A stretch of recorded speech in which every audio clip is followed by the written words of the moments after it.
ससुइया बड़ी चंचल चिमचा से मारे, ससुइया बड़ी चंचल चिमचा से मारे, ससुइया बड़ी चंचल चिमचा से मारे, ससुइया बड़ी चंचल चिमचा से मारे।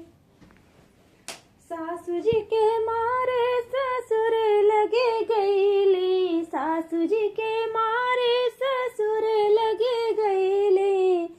ससुर हरे जोतना पैना से मारे, ससुर हरे जोतना पैना से मारे। ससुइया बड़ी चंचल चिमटा से मारे, ससुइया बड़ी चंचल चिमटा से मारे।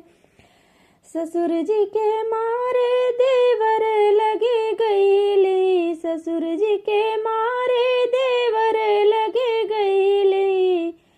देवर इसके बाज हमें अखियन से मारे, देवर इसके बाज हमें अखियन से मारे।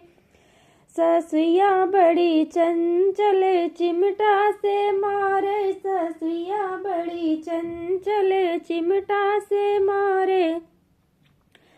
चिमटा से मारे हो, चिमटा से मारे, चिमटा से मारे हो, चिमटा से मारे।